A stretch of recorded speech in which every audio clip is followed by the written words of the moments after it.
Hello, good morning, how are we? Welcome along to Anfield Agenda. My name is Conor and I'm going to take you through all of the latest Liverpool news after a good solid point away at the Emirates last night. It must be said, I am surprised with that performance. Arne Slot's Reds did pick up a point at the Emirates last night. A much better performance, a well fought performance. I thought the intensity looked a bit better. We moved the ball around much nicer than in recent weeks and overall a very good point. On top of that then we do have some transfer news around Mark GUEHI. We have Man City confirming the signing of Antoine Semenyo. We have a little bit around Nico Schlotterbeck and some of the centre-back stuff, a little bit on Federico Chiesa, and a few bits and pieces from the game last night as well. So please do hit the like button before we get into it. Hit the subscribe button if you're new, and let's jump into it. Let's start off with the game then. Like I said, a very good point in my opinion. Credit where credit is due. Arne Slot did pull it off. I thought his tactics were good last night. We looked very good. First half, not so good. I thought Arsenal kind of swarmed all over us, to be fair. But they seemed to just kind of sit back second half, which was a bit weird. Like, they were all over us that first, at least half an hour, if not the full first half. But definitely looked to be sitting back more second half. And it just goes to prove again that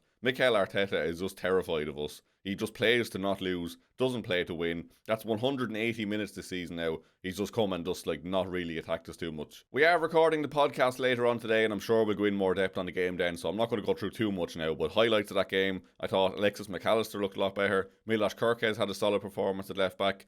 Florian Wirtz was brilliant, I thought. Jeremy Frimpong in particular as well, he looked electric. Just that pace down the right, the crosses he was putting in, I thought he looked really, really good. Probably my man of the match, him or Florian Wirtz for me. I was very impressed with those two. But again, Alexis McAllister much better than we've seen in recent months. And Milos Kerkez looked fantastic last night up against Bukayo Saka. I seen Arsenal fans with that one clip of Saka going past Kerkez being like, oh, he didn't pocket him. Like, he did. Saka was very quiet for most of the game, to be fair. And Milos Kerkez, fair play to him. He got man of the match on the official Liverpool account as well. So fully deserved for him. Thought he was much better. Much better performance all around last night as well. And like I said, a very good point away from home. Gary Neville, after the game last night, kind of just reaffirmed what we were all thinking, really. That he said they obviously missed Isak, Ekitike and Salah. They missed that killer up front. And I think if we did have at least one, actual out-and-out attacker, we probably would have won that game.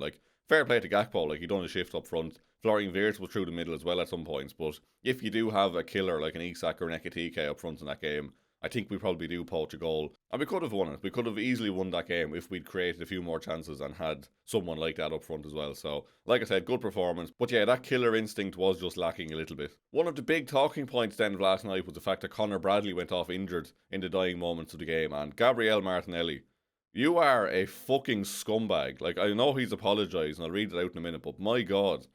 He had to have seen he's properly injured there, my God. And Arsenal fans trying to justify it still, saying oh, he was crawling back onto the pitch, it can't be that bad.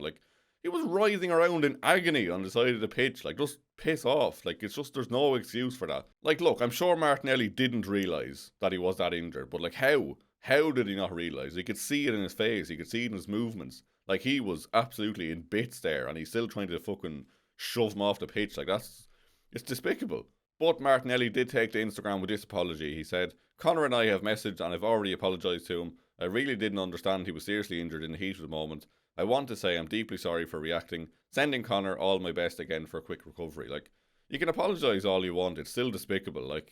Fair play to him for holding his hands up afterwards or whatever. But still, that's just disgusting. Again, how?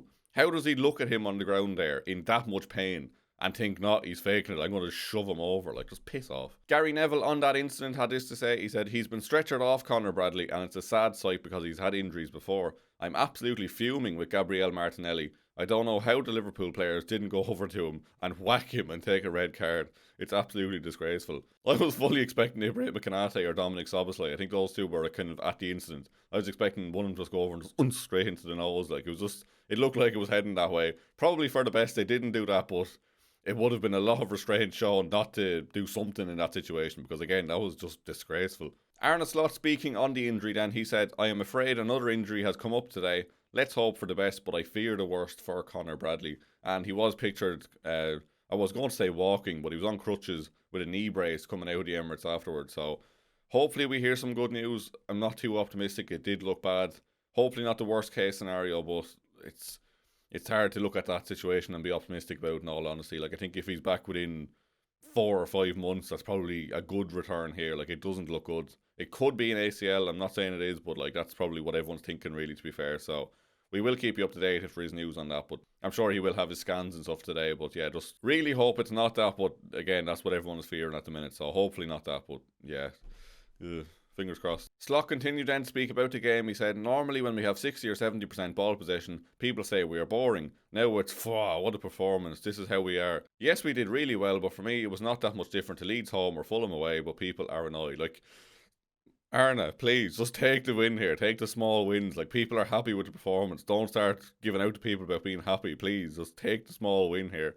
Like, I kind of get where he's coming from. Like, we didn't really create too many chances yesterday, to be fair. But, like, it was a much more composed performance. Away at the Emirates is a very different environment than Leeds at home or Fulham away. Like, you know what I mean? It's a much bigger game. We actually looked like we put a stamp on the game in the second half. I thought we passed the ball around nicely. I thought McAllister linked up well, kind of getting the ball forward more than he usually does. And we just had a bit more intensity to us. We had just like a bit more zip in the ball, moving around quicker and stuff. Like, we did look better. So, Arna, please take the small victory here. People are happy with the performance. Just leave it at that. Don't start giving out referencing back to other games as well. We did have confirmation this morning then as well from Manchester City that they have completed the signing of Antoine Semenyo. He is signed from Bournemouth on a long-term contract until June 2031. The fee is believed to be 62.5 million plus 1.5 million in add-ons. Great signing for them, obviously. I am disappointed we didn't get him, but look, life moves on. We will find someone else to sign. But yeah, I was about to say all the best to him, but no, none of the best to Antoine Semenyo. You've chosen Man City now. Fair play to you. Like, you got your move, but I hope you never score again. I'm not bitter. Of course I'm not.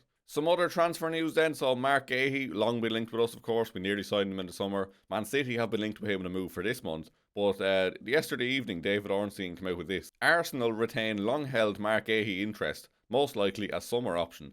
Arsenal discussing Crystal Palace defender and in touch with the 25-year-old's camp. Liverpool also want England international at the end of the season. Manchester City keen immediately. That was followed up by Fabrizio Romano then, who said Manchester City want a deal for Mark GUEHI to happen now. They are prepared to bid and to try and reach an agreement with Crystal Palace. They believe it won't be a problem financially. The real crucial point is the player. GUEHI has to decide because the original plan has always been to move in the summer. So it does look like Manchester City are putting their foot down now. They're saying, we want you.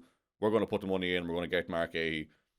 Liverpool and Arsenal seem to be very much, look, we'll wait till the summer. Mark GUEHI himself seems to be leaning towards a summer move. But I'm sure if Crystal Palace get a bid of 30 or 40 million pounds from Manchester City, they will accept that. And it'll probably force the player out, to be honest. In that scenario, we just have to be all over it. Again, I've said it so many times, but like, just go get Mark GUEHI. Like, we need a centre-back. He's right there. If Man City can get him, then we can certainly get him. So, look, if they put in a bid, just match it. Do whatever you have to do. Just get him to Anfield.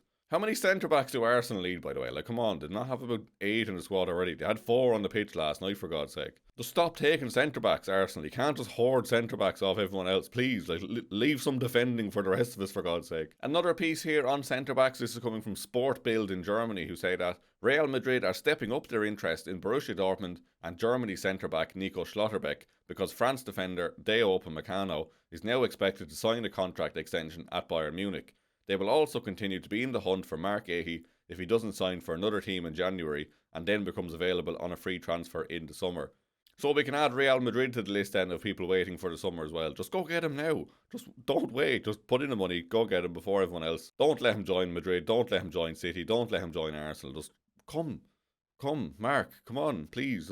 Please, just come. That sounded a bit weird, couldn't it? Richard Hughes, just give the money. Nico Schlotterbeck as well, of course, a player Liverpool have been linked with for a while. Again, another one I would take. Probably will stay in Germany or end up going to Madrid. It doesn't look like it's that likely he comes to Liverpool, but you never know. Every German player like this, you always just presume they're going up at Bayern Munich. But then we would have thought that with Florian Wirtz as well. So maybe he does come, maybe he doesn't. But yeah, definitely another one I would be keeping an eye on. Definitely one I would take at Liverpool, but Mark GUEHI would be the priority for me. To finish up then, we have a report around Federico Chiesa, and this is from Fabrizio Romano, who said, Liverpool continue to insist that in such a long season with so many games, and above all with injuries, letting Federico Chiesa go is not something the club currently intends to do, unless an important offer arrives. So, Chiesa, no, he's not for sale, lads. We're not selling him.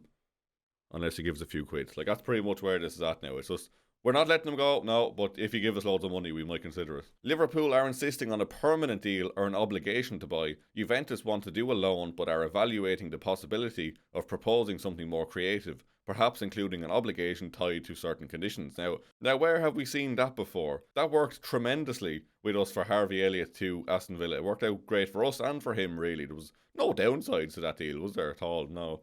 So yeah, I wouldn't be tying something to like appearances or goals or anything that way. Just if you want to do an obligation to buy, just make it. You can have them on loan now, but you will give us, let's say, 15, 20 million in the summer. None of this, you have to hit certain targets, bollocks. Just give us the money or just piss off. That's where I'm at with this one. That report then finishes up. Juventus are speaking both with the agents and Liverpool. Next week could be decisive. So definitely one to keep an eye on. One that will develop, I'm sure, in the next week or two. So definitely keep an eye on Federico Chiesa. Could be leaving Liverpool this January. That's all from me this morning anyway. If you have enjoyed the video, please do hit the like button. Hit the subscribe button if you're new. Craig will have a video in the afternoon. It'll be live again this evening from 8:45. So keep an eye out for those. We will be recording the podcast in the afternoon as well. That's myself, Craig and Chris. We'll be going through all the stuff about the game last night. Looking ahead to Barnsley. Some transfer stuff as well. That'll be coming out tomorrow morning, I believe, 10 a.m. So keep an eye out for that one as well. Thank you very much for watching and I will see you very soon.